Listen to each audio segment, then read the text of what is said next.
चलिए प्यारे बच्चों, नया टॉपिक स्टार्ट करते हैं। नए टॉपिक में हमें पढ़नी है अप्रगामी तरंगे। हमने इससे पहले कौन सी तरंगे पढ़ी है?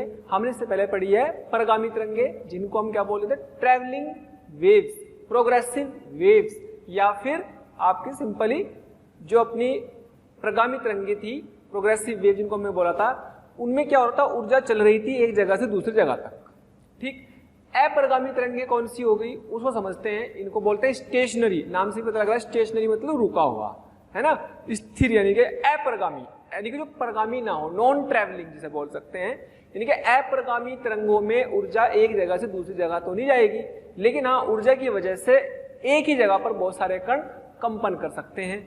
तो पहले हमें क्या करना है, उसका प्रैक्टिकल मॉडल क्या है, किस तरीके से अप्रगामी तरंगे उत्पन्न होती है, उसके पीछे क्या लॉजिक लगा के हमें रखना है, किस तरीके से सोचना है, वो समझते हैं।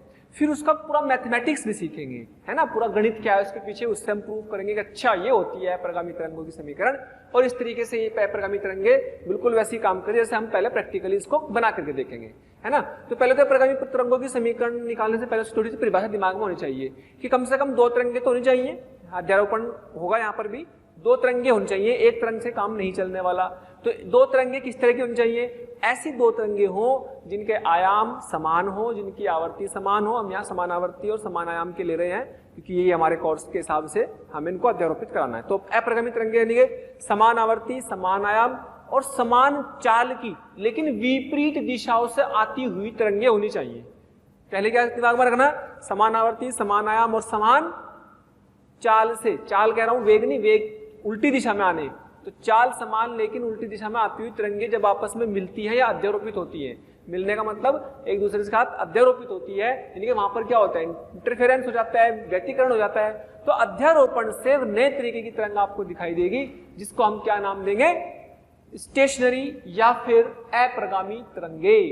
ठीक।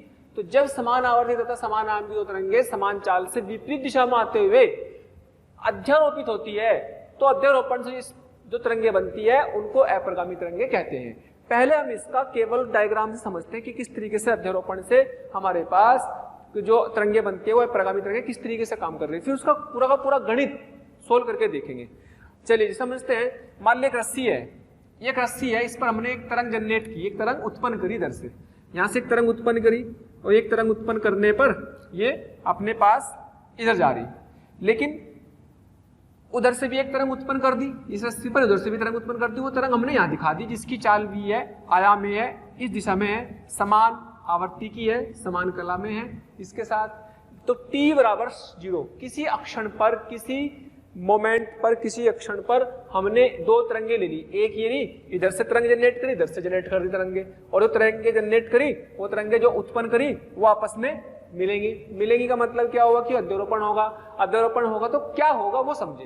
तो अध्यारोपण होने पर देखो ध्यान से कि भाई जब यहाँ अध्यारोपण होकर के इस सिचुएशन पर अध्यारोपण हो रहा है, जब इस अवस्था में अध्यारोपण हो रहा है, तो ये बिंदु तो 0 0 आयाम के हैं, ये a आयाम का, ये a आयाम का, तो a और a कितना हो जाएगा? 2a, ये 0, ये 0, ये माइनस है, ये माइनस है, तो -2a। तो यानी कि इनके अध्यारोपण से जो नई तरंग मिलेगी वो कैसी तरंग मिलेगी? इनके अध्यारोपण से, इनके अध्यारोपण से एक ऐसी तरंग मिल जाएगी जिसमें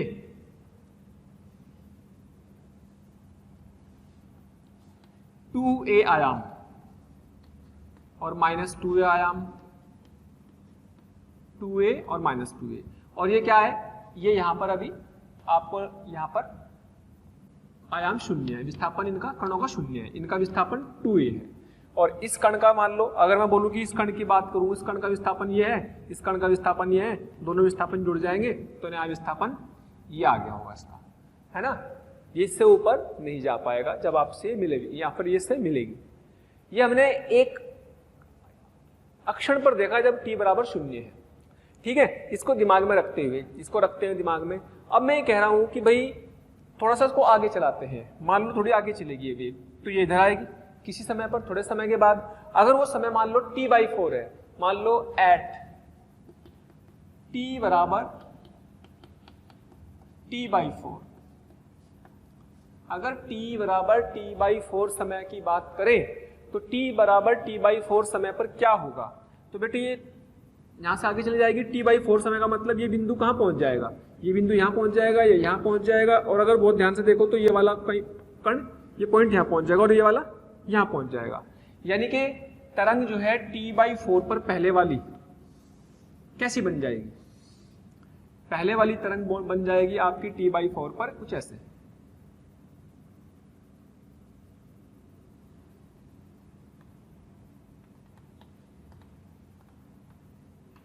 ये आपकी t बराबर t/4 पर है। इतने समय के बाद देखा इसको, है ना, जा किधर रही, इस तरफ। अच्छा इसकी बात करते हैं, इसकी बात करें तो ये कहाँ जाएगी, देखो बहुत ध्यान से, ये वाला कण यहाँ पहुंच जाए, ये पॉइंट यहाँ पहुंच जाएगा, ये वाला पॉइंट यहाँ पहुंच जाएगा, यानी कि आप कह सकते हैं कि ये वाला तो यहाँ और ये वाला बिंदु यहाँ पहुंच जाएगा, तो ये ऐसे हो जाएगी। तो यहां से आप इसको बनाएंगे ऐसे,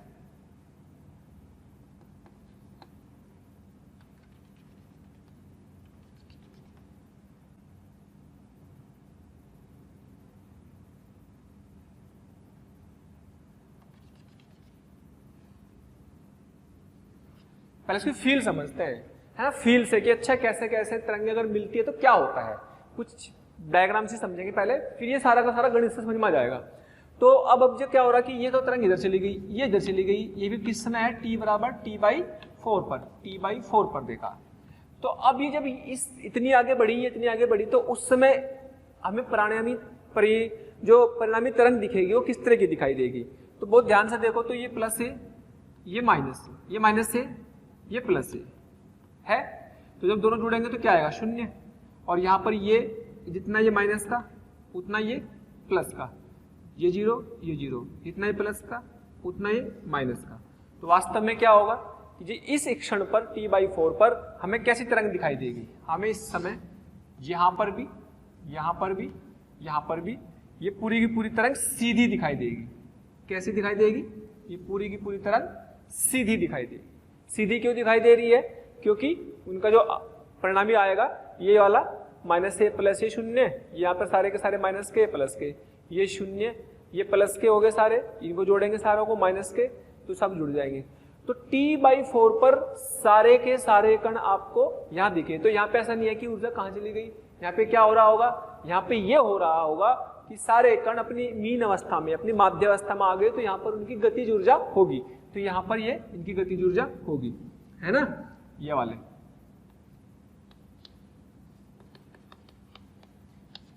ये मिल जाएगी इनको, ठीक है। थोड़ी और चलाते हैं तरंग को, इसको और बढ़ाते हैं आगे, इसको और बढ़ाते हैं। अगर मैं इनको कुछ पॉइंट नाम दे देता हूं, मान लो मैंने नाम दिया 1 2 3 4 5 6 7, ऐसा कुछ पॉइंट नाम दे दिए मैंने, और ऐसे ही मान लो मैंने इनको नाम दिए 1 2 3 4 5 6 7। तो क्या हुआ, 1 और ये 2 वाला यहाँ आ गया, 3 4 5 6 7। इसमें देखो, इसमें भी अपने पास क्या है, ये 1 है ना, 1 2 3 4 5 6 7, ये तो हो गया। तो ऐसे ही यहाँ पर 1 2 3 4 5 6 और 7। तो यहाँ पे ये 1 2 3 4 5 6 ऐसे ही 7।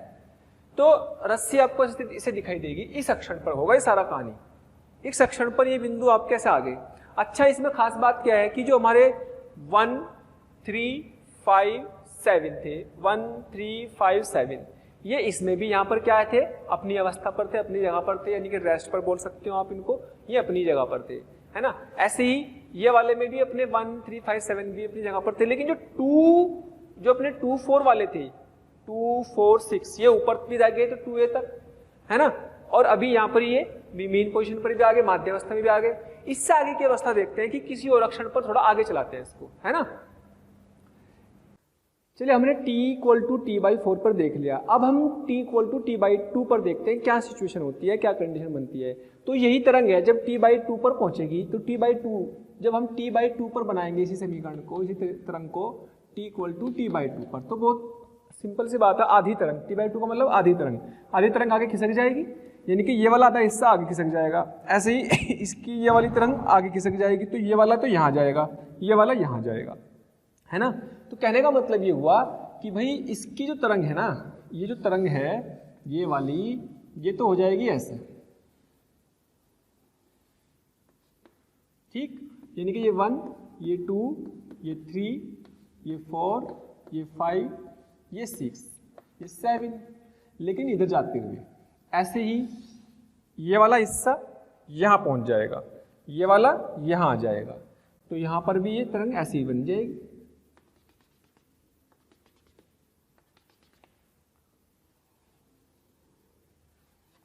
चलो जी, तो भाई इसको भी अपने को क्या देंगे, 1 2 3 4 5 6 7, तो इसका भी आयाम माइनस है, इसका भी आयाम माइनस है, तो माइनस है माइनस है -2 आ जाएगा, तो ये आ जाएगा 2 ही, तो कुल मिलाकर के बन जाएगी तरंग,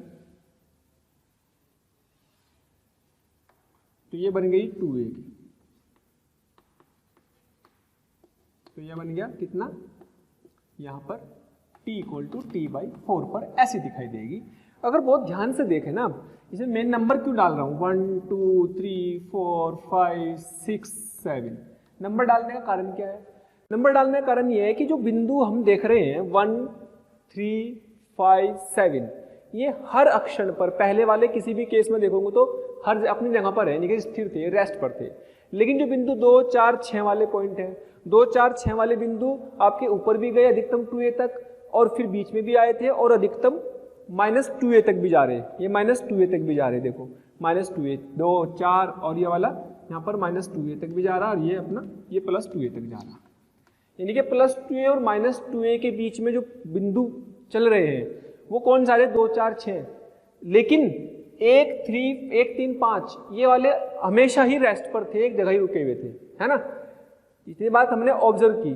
और किसी क्षण पर देखते हैं t/2 से आगे और बढ़ते हैं, और कैसे बढ़ते हैं, t/2 से आगे ये बना, सॉरी t/2 से आगे बढ़ेंगे तो 3t/4 पे देख लेते हैं। 3t/4 का मतलब है लगभग आपको इतनी तरंग को आगे चलाना है। अगर इतनी तरंग को आगे चलाएंगे तो सोचो ये इतनी तरंग आगे चलेगी तो किस तरह की तरंग बनेगी, किस समय पे बात करेंगे हम जी, हम बात करेंगे 3t/4 पर, 3t/4 पर, ये लो ये बनाते हैं 3t/4। सोचो ये वाली जो तरंग आगे बढ़ेगी तो ये आगे बढ़ने पर इतना हिस्सा आगे बढ़ जाएगा, है ना, ये लो ये वाला पॉइंट यहाँ पहुँच जाएगा, ये वाला पॉइंट यहाँ पहुँच जाएगा, ठीक है। 3t/4 पर तरंग ऐसी दिखाई देगी। थैंक यू सो मच प्यारे स्टूडेंट्स, हमें इतना प्यार देने के लिए। डेली हजारों स्टूडेंट्स हमारे वीडियो लेक्चर देख करके लाभान्वित हो रहे हैं। हमारी आपसे रिक्वेस्ट है कि आप हमारे डिस्क्रिप्शन बॉक्स में जा करके हमारे लिंक को क्लिक करें, अपना एनरोलमेंट सुनिश्चित करें। जो स्टूडेंट्स डाउट सॉल्विंग और स्टडी मटेरियल के लिए भी इच्छुक हैं वो हमारे प्रीमियम कोर्स के लिए अप्लाई करके ज्वाइन कर सकते हैं। सोचे इस चीज को, ये 1 ये 2 3 4 5 6 7, इसको देखें 3t/4 पर इतना हिस्सा, 3t/4 का मतलब इतना हिस्सा आगे इधर खिसक जाएगा, यानी ये वाला बिंदु कहाँ जाएगा, यहाँ पर आ जाएगा, ये वाला बिंदु कहाँ जाएगा, यहाँ से यहाँ पर आ जाएगा, ये वाला बिंदु तो यहाँ से खिसक करके यहाँ पहुँच जाएगा। कुल मिला के ये वाला पॉइंट यहाँ बना दो बस छोटी, ये लो 3t/4, t = 3t/4 पर बनाया तो ये तो इधर जा रही थी और ये इधर आ रही थी, तो ये बन जाएगा ऐसे।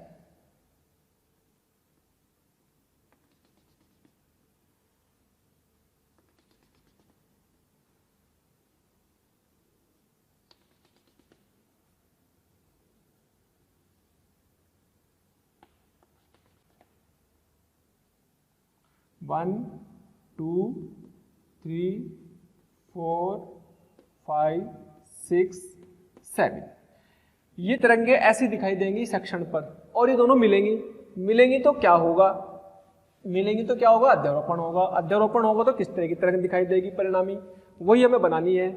हम ऐसी तरंगे देखना चाह रहे हैं जिनमें कुछ बिंदु हमेशा ही रेस्ट पर आ रहे हैं। ये हमने ऑब्जर्व किया। अभी भी देखो कैसा होगा, जब इनको अध्यारोपण करेंगे तो ये प्लस है, ये माइनस है, जुड़ेंगे जीरो आएगा, ये जीरो जीरो, ये माइनस है, ये प्लस है, ये जीरो, ये प्लस है, ये माइनस है। यानी कि कहीं पर भी देख लो, चाहे आप इसका ये वाले देखोगे तो ये वाली माइनस की, ये प्लस की, जो जुड़ जाएंगे तो जीरो आएगा। यानी कि कुल मिलाकर के आप कह सकते हैं ये सारे बिंदु माध्यावस्था में दिखेंगे।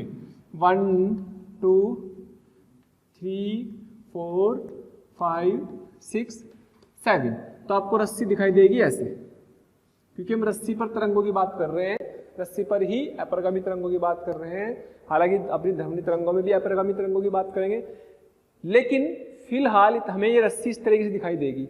यानी कि रस्सी के जो कण थे 1 3 5 7, ये अभी भी अपनी मीन पोजीशन पर ही है, पहले भी उस मीन पोजीशन पर थे, हमेशा ही रुके हुए थे। लेकिन 2 4 6 बीच में भी आ रहे, 2 4 6 बिंदु बिल्कुल मीन पे भी आ रहे और 2a पे भी आ रहे, -2a पे भी आ रहे। यानी कि 2a और -2a के बीच में जो ऊपर नीचे हो रहे हैं बिंदु 2 4 6 वाले हो रहे हैं। लेकिन 2 4 6 वाले बिंदुओं के ऊपर नीचे जाने का मतलब है कि वो वहीं के वहीं सरल आवर्त गति तो कर रहे हैं, लेकिन वो कहीं आगे पीछे नहीं जा रहे, उनकी ऊर्जा आगे पीछे नहीं आ पा रही। तो एक ही जगह पर ऊर्जा उनको मिल रही है और वो ऊपर नीचे वहीं पर कर रहे हैं। और कुछ वाले ऐसे हो गए जिनके जो बिंदु हमेशा के लिए स्थिर हो गए हैं, जो अपने जैसे 1 3 5 वाले बिंदु रेस्ट पर आ गए हैं। तो अगर आप बिल्कुल और आगे पहुंचा देंगे, मान लो आप बोलोगे कि भाई टी बराबर टी पर, तो क्या होगा, ये पूरी की पूरी तरंग उठ करके आगे पहुंच जाएगी। तो टी बराबर टी पर ऐसी तरंग दिखाई देगी। तो ये भी टी बराबर टी पर कैसी दिखाई देगी, ये आपकी आगे खिसक जाएगी, ये पूरा हिस्सा खिसक जाएगा आगे, ये वाला यहाँ आ जाएगा।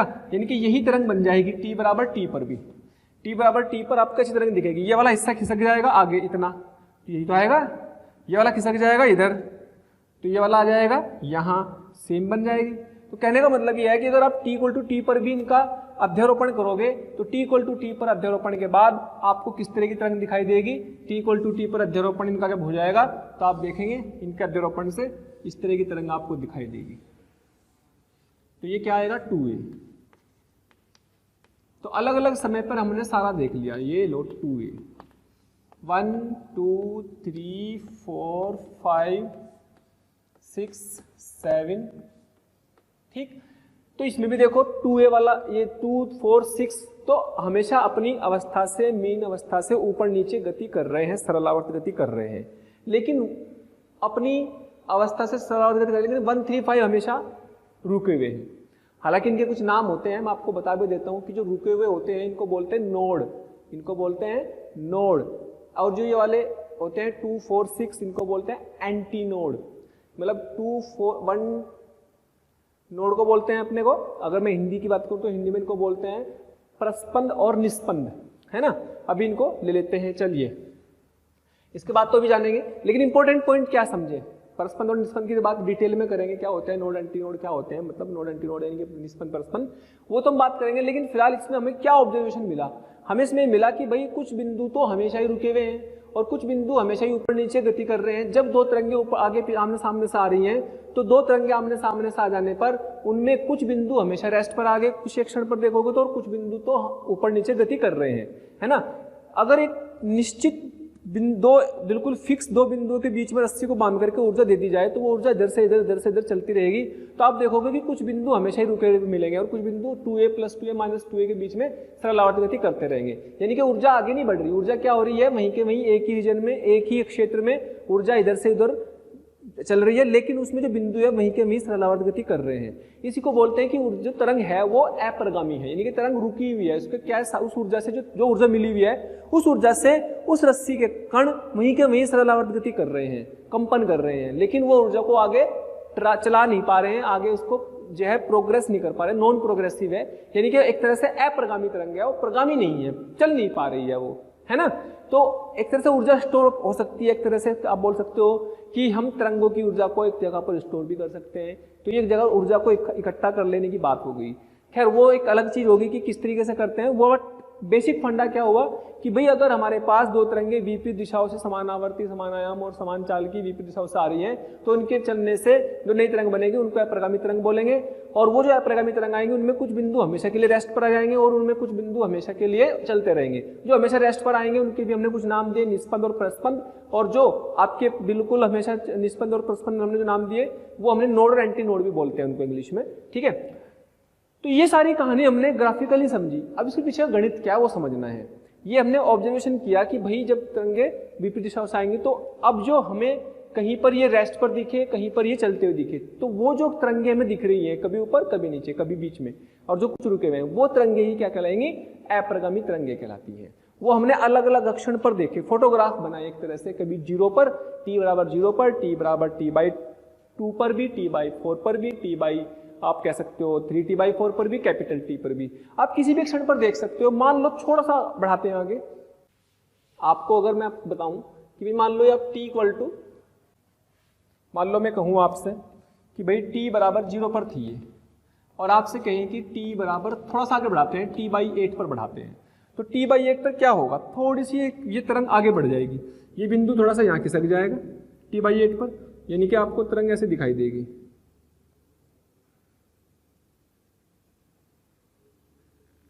ये और ये t/8 पर इधर बना दो, थोड़ी सी आगे खिसक जाएगी,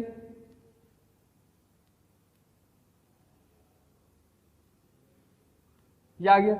अब देखो ध्यान से, ये तो जितना माइनस का उतना ही ये प्लस का है, यानी कि बिंदु तो अभी भी रेस्ट पे आया, ये बिंदु तो अभी भी रेस्ट पर, ये वाला यहाँ पर, यहाँ देखो ये 0 है बट ये प्लस का है, जुड़ जाएगा, और ये अपना यहाँ पर ये भी जुड़ जाएगा, इतनी वैल्यू हुई।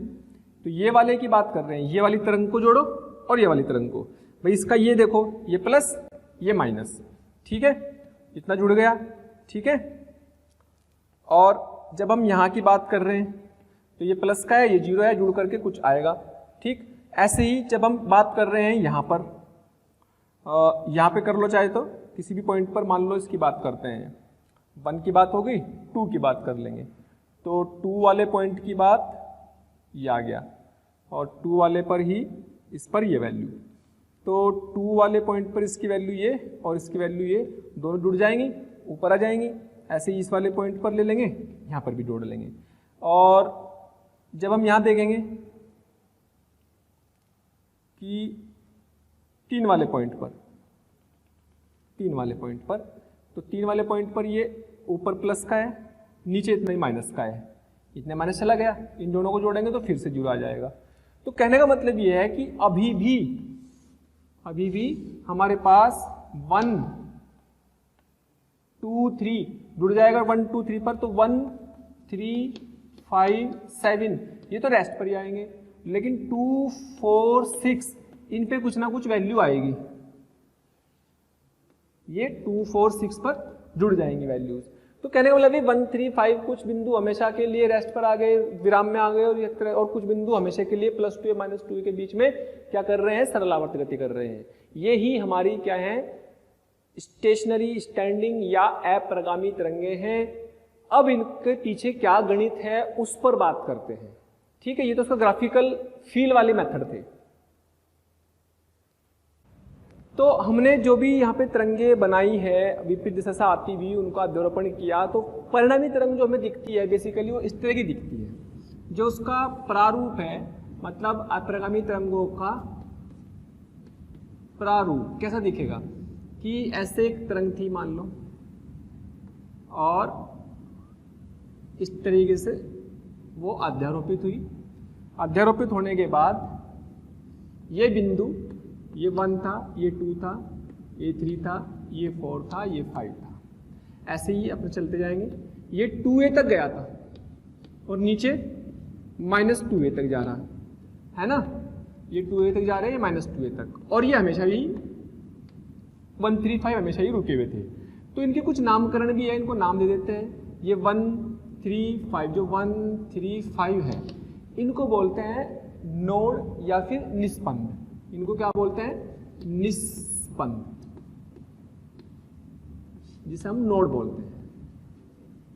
ऐसी 2 4 6 ऐसी आगे तक आएंगे, उसको बोलते हैं प्रस्पंद। दैट इज एंटी नोड, ठीक है, एंटी नोड आ जाएगा, ठीक है। अब इसमें क्या करना है, यहां पर अगर बहुत ध्यान से देखो तो ये आपका नोड हो गया, ये भी नोड हो गया, ये भी नोड हो गया, ये आपका एंटी नोड हो गया, ये आपका एंटी नोड हो गया। तो एक नोड से दूसरे नोड के बीच की दूरी कितनी, लैम्बडा बाई 2, दूसरे यहां पर भी लैम्बडा बाई 2। ऐसे ही एक नोड से एक एंटी नोड के बीच की दूरी भी क्या हो जाएगी, लैम्बडा बाई 4। तो इस बात को ध्यान रखें, नोड से नोड या एंटी नोड से एंटी नोड, एक एंटी नोड से दूसरे एंटी नोड के बीच की दूरी भी देखो तो लैम्बडा बाई 2 बैठेगी, है ना। तो ध्यान रखें, नोड से नोड के बीच की दूरी लैम्बडा बाई 2, ये भी कितनी, लैम्बडा बाई 2, और नोड से एंटी नोड के बीच की दूरी लैम्बडा बाई 4।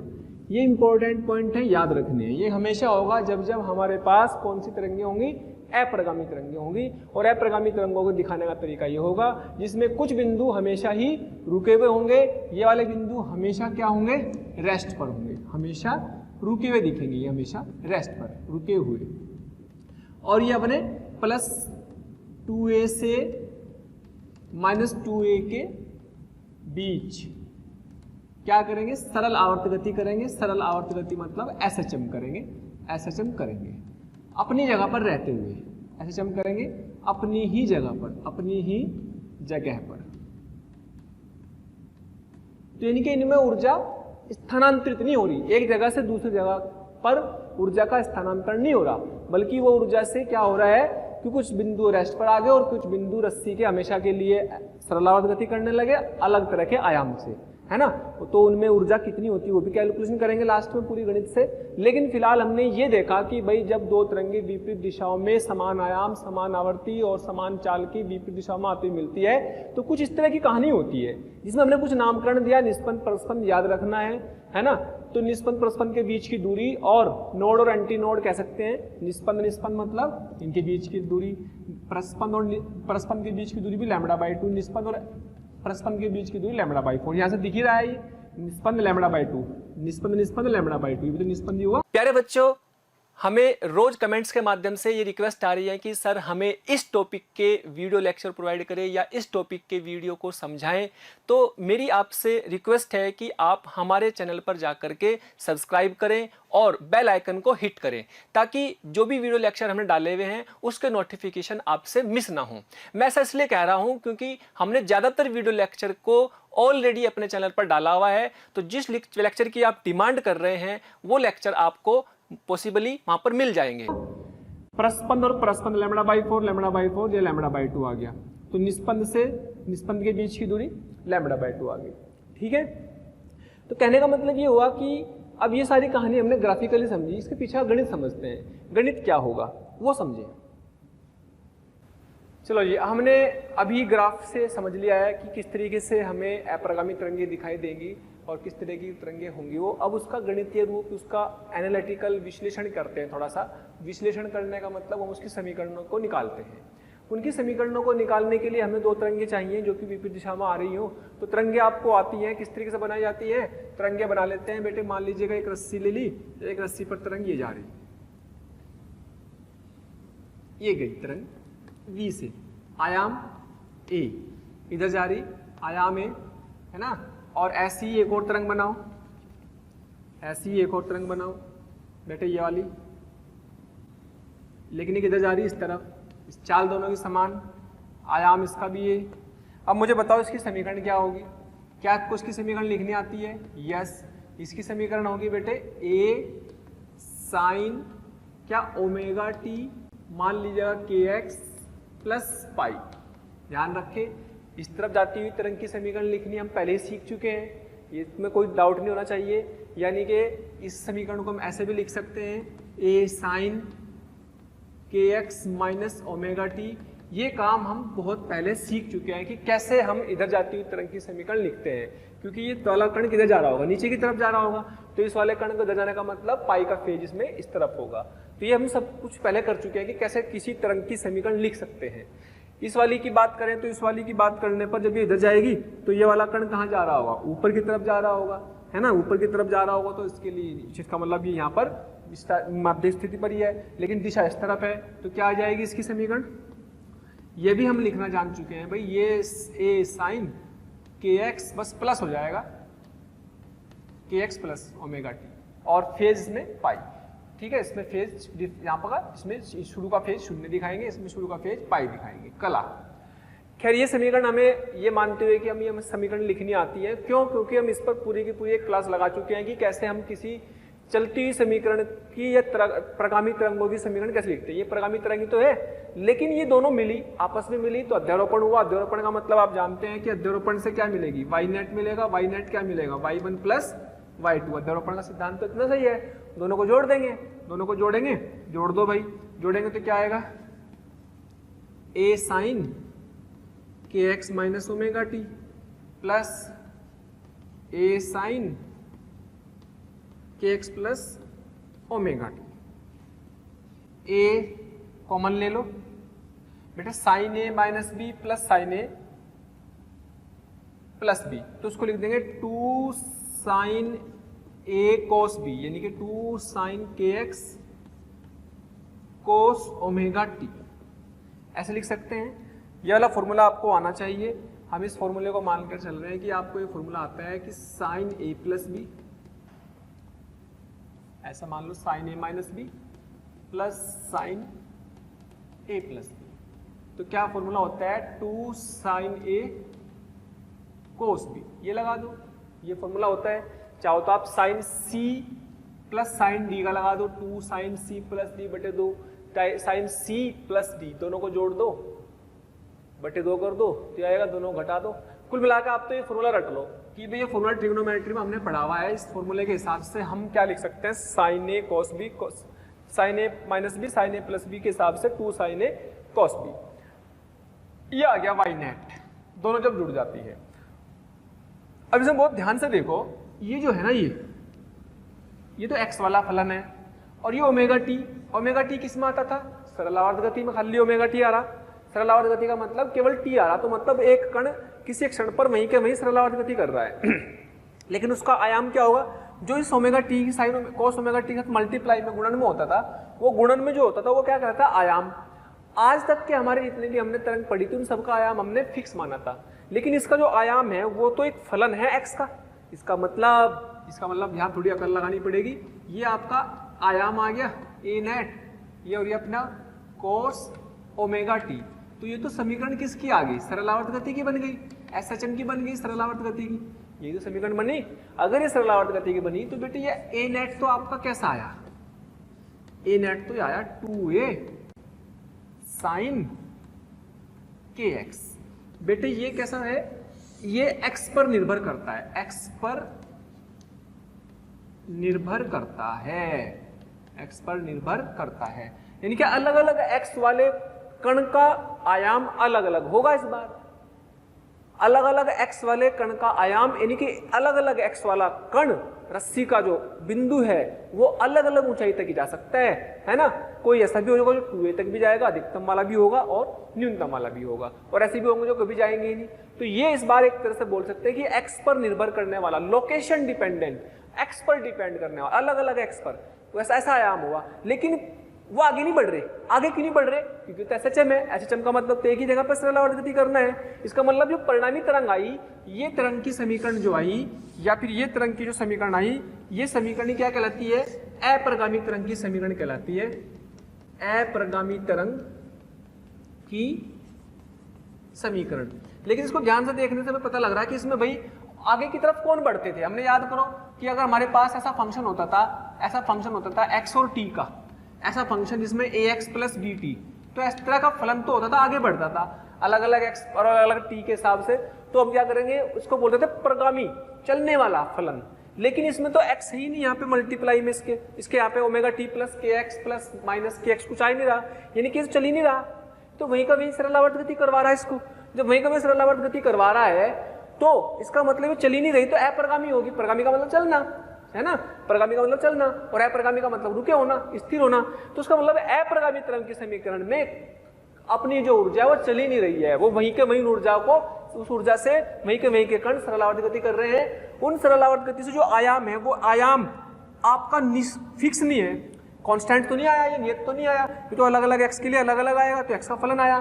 तो आयाम आपका परिवर्तनशील है, आयाम आपका नियत नहीं है, आयाम आपका नियत नहीं है, ये परिवर्तनशील है, परिवर्तनशील है। लेकिन जिसका जो भी बिंदु, हर बिंदु के लिए परिवर्तनशील है, प्रत्येक बिंदु के लिए, प्रत्येक बिंदु के लिए, किसके भी प्रत्येक बिंदु के लिए, रस्सी के प्रत्येक बिंदु के लिए, है ना। रस्सी का हर एक बिंदु अलग अलग आयाम के साथ सरल आवर्त गति कर रहा होगा अपनी ही जगह पर। जो ऊर्जा एक बार हमने दे दी उस ऊर्जा से, और वो ऊर्जा कहां से मिली, हमने यहाँ वाली तरंगों से दे रखी थी, वो जो मिल गई तो परिणामी तरंग आपको ये मिलेगी। इस तरह की समीकरण अगर कहीं पर भी मिल जाए, इस तरह की समीकरण अगर कहीं पर भी मिल जाए तो इसको हम क्या नाम देंगे, अप्रगामी तरंग की समीकरण।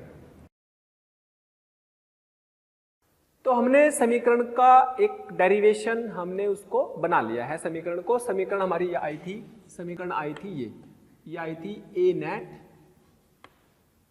कोस ओमेगा टी, और एक तरह से ये है क्या है, एक सरल आवर्त गति है, सरल आवर्त गति है, यानी कि SHM है।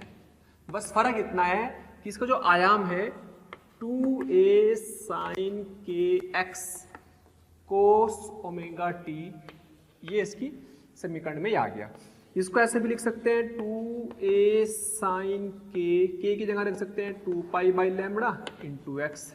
इसको लिख सकते हैं कोस ओमेगा टी को लिख देंगे 2 pi by T into T. तो इसमें से लिखने में कोई बुराई नहीं है। अच्छा, ये समीकरण तब प्रूफ हुई जब हमने इसको तब सिद्ध किया जब हमने क्या किया, जब हमने दो समीकरण ली थी, एक इधर जा रही थी एक इधर जा रही थी, है ना।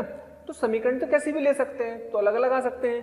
तो साइन और कोस की जगह ये इंटरचेंज हो सकते हैं। तो चाहे तो ऐसा हो भाई, जरूरी थोड़ी कि शुरुआत में फेज शून्य हो सकता है इसमें कोई फेज हो। मान लो इसमें 90 डिग्री जुड़ा हुआ है, तो साइन का कोस का 90 डिग्री के साथ क्या बन जाएगा, साइन बन जाएगा। मान लो इसमें भी 90 डिग्री जुड़ा हुआ है तो ये कोस बन जाएगा। तो कहने का मतलब ये हुआ कि 2a साइन की जगह कोस भी हो सकता है, ऐसा भी हो सकता है, और इधर साइन ओमेगा टी भी हो सकता है।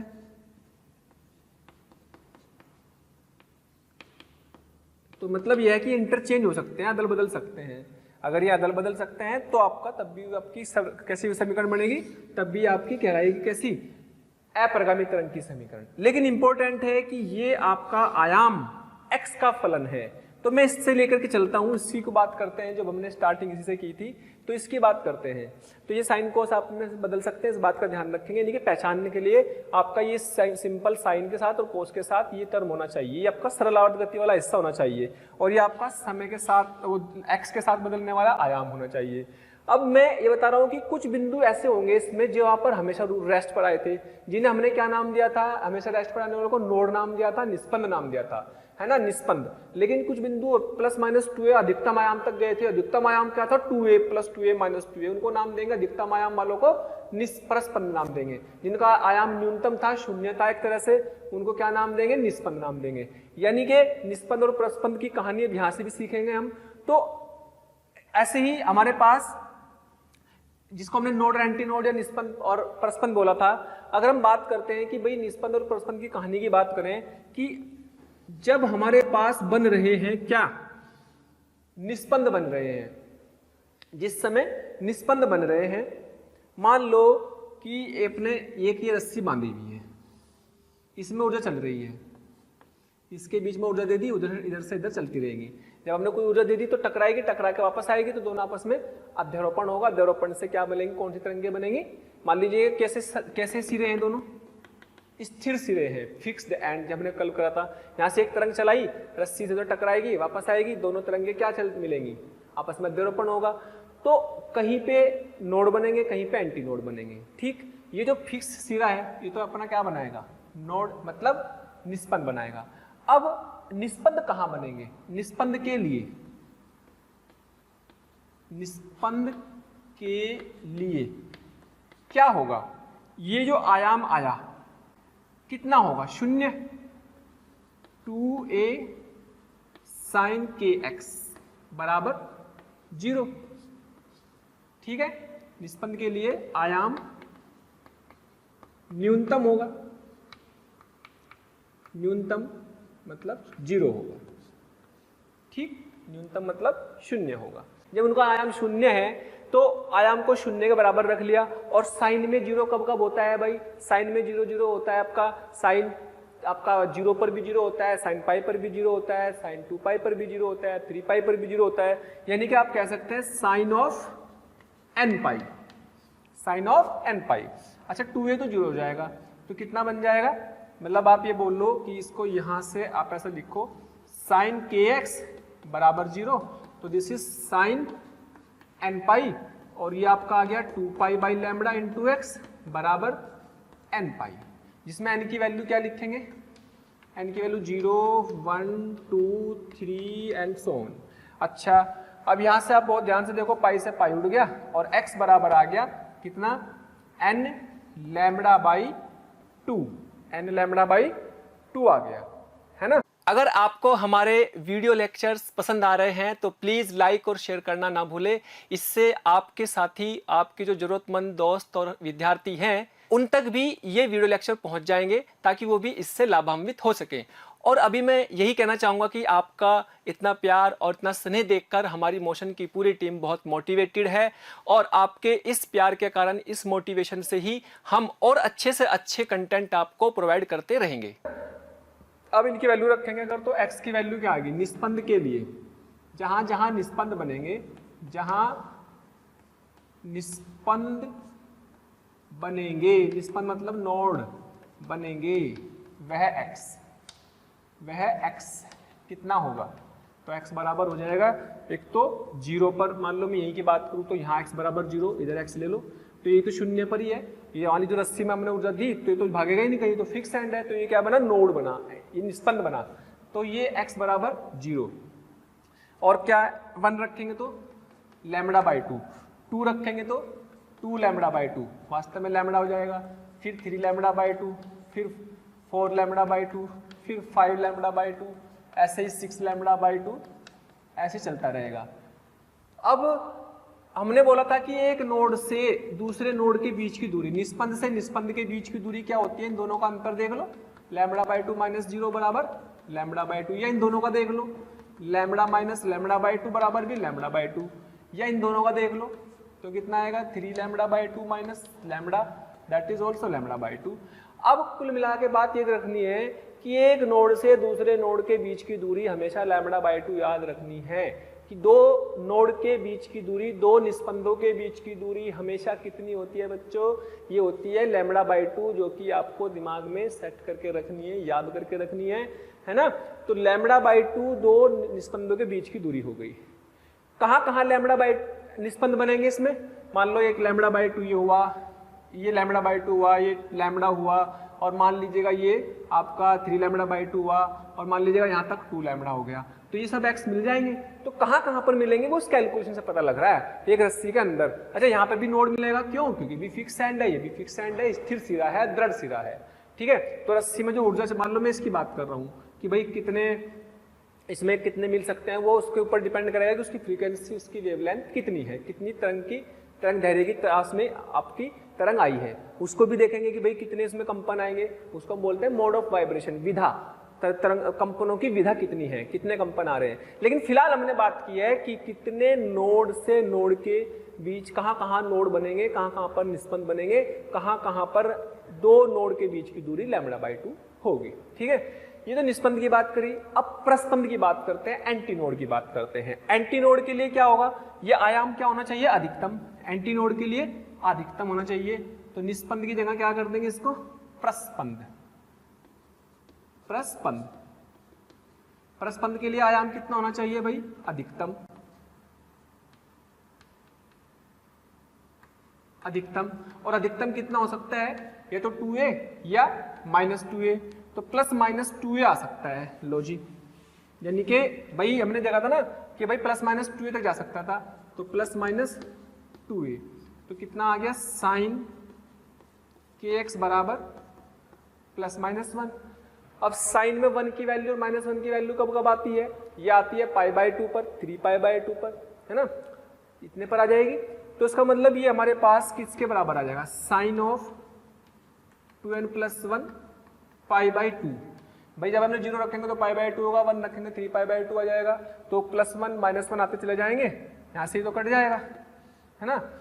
तो ये बन गया आपका 2π/λ इंटू x बराबर 2n+1 π/2, इससे ये उड़ जाएगा।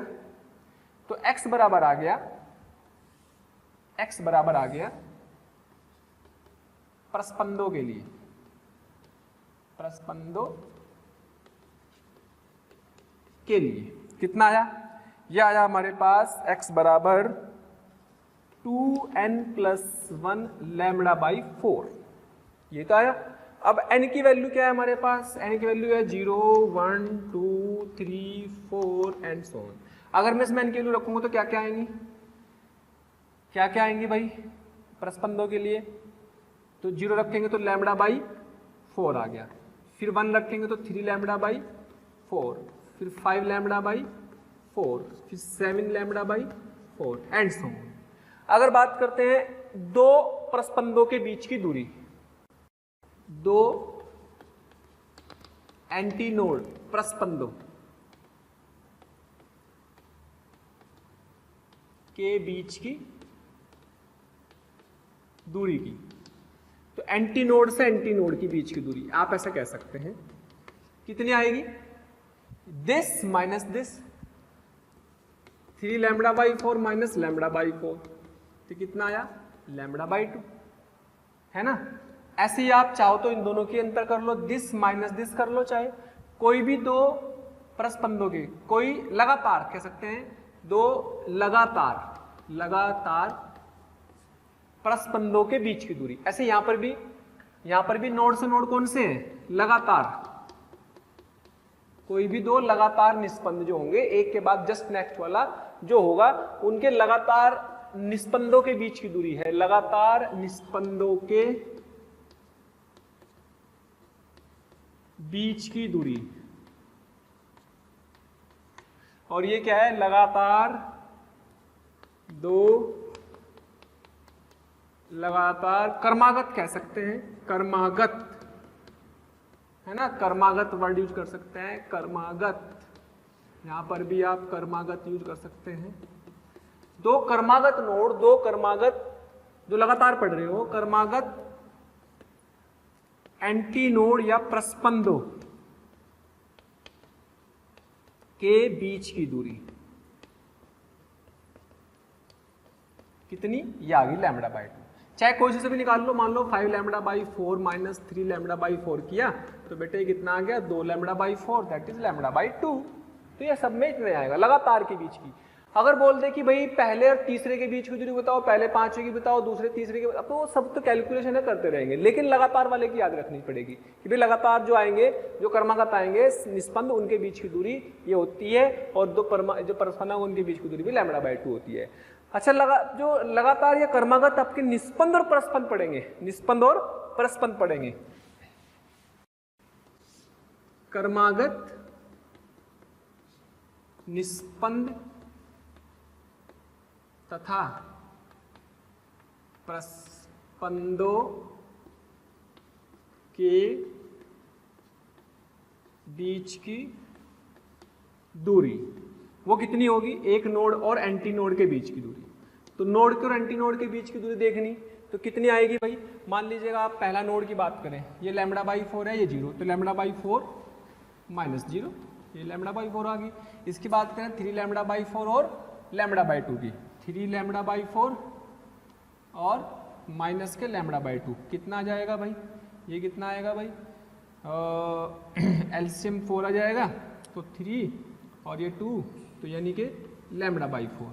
तो कोई भी दो आप तो समझ लीजिएगा कि ये नोड था, ये भी नोड था, ये एंटी नोड था, ये भी एंटी नोड है, निस्पंद, है ना। तो ये मान लो आप ऐसा समझते हैं, मान लो ये था, ये नोड, ये नोड, ये एंटी नोड, एक नोड, फिर एंटी नोड, फिर नोड, ऐसे आएंगे। तो एक नोड से एंटी नोड के बीच की दूरी λ/4, एक नोड से नोड के बीच की दूरी कर्मागत λ/2, एक एंटीनोड से दूसरे एंटीनोड के बीच की दूरी λ/2। ठीक, ये आ गई बात। ओके, ऐसे ही कोई आप सारी कैलकुलेशन कर सकते हैं। एक एंटीनोड से एंटीनोड के बीच की दूरी भी λ/4। तो इस तरीके से आपको ये चीज़ें याद रखनी है। ठीक है, तो हमने निस्पंद और प्रस्पंद पढ़ लिए हैं। अब निस्पंद और प्रस्पंद हम इसको एक और चीज़ ध्यान रख सकते हैं कि जो हमने स्थिर या दृढ़ सिरे से या मुक्त सिरे से हमने तरंगे परावर्तित की थी, तो वहाँ पर थोड़ी सी चीज़ें याद रख सकते हैं। मान लीजिएगा आपने कोई रस्सी को बांध दिया, दीवार से बांध दिया, तो ये कैसा हुआ? दृढ़ सिरा हो गया। अगर ये दृढ़ सिरा हुआ तो इससे तरंग ऐसे चलेगी, है ना, इससे तरंग ऐसे चलेगी, ये आ गई। तो इससे तरंग जब ऐसे चलेगी, ऐसे आएगी तो परावर्तित होगी यहाँ से। जब यहाँ से परावर्तित होगी तो यहाँ से परावर्तित होकर के ऐसे आ जाएगी। ठीक, ये जाने वाली थी और ये वाली ये जाने वाली थी। ये वाली येलो कलर की बना देता हूँ, ये वापस आने वाली है, ये वापस आने वाली है। तो आपस आने वाली तो आपस में क्या होगी? समान आवर्ती की हैं, दृढ़ सिरे से समान आयाम की, समान आवर्ती की, विपरीत दिशा में चाल चलती हैं, तो ये आपस में क्या होंगी? अध्यारोपित होंगी। तो अपनी कैसी तरंग बनाएंगी? ये अपनी अप्रगामी तरंग बना देंगी। और अप्रगामी तरंग जो बना देंगी, इसका ये जो बिंदु है, ये जो बिंदु फिक्स सिरा, ये कहलाता है आपके पास नोड, क्योंकि हमेशा रुका रहेगा, इसलिए इसको क्या बोलते हैं? निस्पंद, है ना, इसको क्या बोलते हैं? निस्पंद बोलते हैं। ठीक है, तो जहां पर आयाम इसका ये वाला, ये अपना ये तो जुड़ो आ जाएगा 0 पर, ये अपने निस्पंद आ गए। ठीक है, इतनी बात समझ में आ गई होगी। तो जो बिंदु हमेशा ही रुके हुए हैं, उन बिंदुओं को हम क्या बोलेंगे? निस्पंद बोल देंगे। ऐसे अगर बात करते हैं मुक्त सिरे की, मुक्त सिरा, तो मुक्त सिरे की बात ये थी कि भाई यहाँ पे हमने रिंग वाला एक छल्ला बांध दिया था, जिसका द्रव्यमान भी नहीं था और ये घर्षण रहित छड़ थी। तो इसमें कोई भी आपके पास, मान लीजिएगा यहाँ आ गया, है ना, मान लीजिएगा रस्सी में ये ले लिया, कुछ भी ले लो, ये एक तरंग दे दी हमने v की। तो ये क्या होता था भाई? इसमें खास बात थी कि ये अपना a से कहाँ तक जाता था? 2a तक। वापस आएगा तो ये 2a तक जाता था, तो ये अपना 2a तक जाएगा और ऐसे फिर ये जैसे वापस आएगी तो ये बनती, ये ऊपर 2a तक जाता था, तो यानी कि तरंग वापस आती थी ऐसे, वापस ऐसे आती थी ना ये v वाली, आप इसको येलो कह लो। लेकिन ये कहाँ तक जाता था? 2a तक। ये 2a तक जाता था, ये दोनों यहाँ अध्यारोपित होंगे तो 2a तक जाएगा, ये भी मिलकर के जुड़ जाएंगे अध्यारोपण के बाद। तो ये भी कहाँ तक जाएगी? अध्यारोपण के बाद। ये अपनी v वाली है, ये वापस आ रही, तो अध्यारोपण के बाद 2a तक जाएगी ये भी।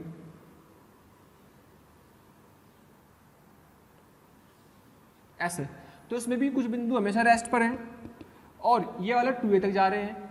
तो किसी एक क्षण पर ये देख लिया हमने, तो यानी कि आप कह सकते हैं कि मुक्त सिरा हमेशा क्या बनाएगा? मुक्त सिरा हमेशा एंटी नोड बनाएगा, प्रस्पंद बनाएगा, प्रस्पंद बनाएगा। और ये नोड क्या बनाएगा? हमेशा मुक्त सिरा, दृढ़ सिरा क्या बनाएगा? हमेशा निस्पंद बनाएगा।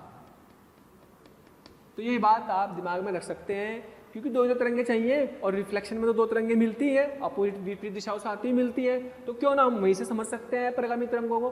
तो वहां से समझने का एक अच्छा तरीका इनका ये आ चुका है। ठीक है, तो प्यारे बच्चों, अगर आप चाहते हैं कि आपको किसी भी टॉपिक के लाइव डिस्कशन, वीडियो लेक्चर या स्टडी मटेरियल की ज़रूरत है, तो कृपया आप हमें इस नंबर पर कॉल कर सकते हैं 18002121 799 18002121 799।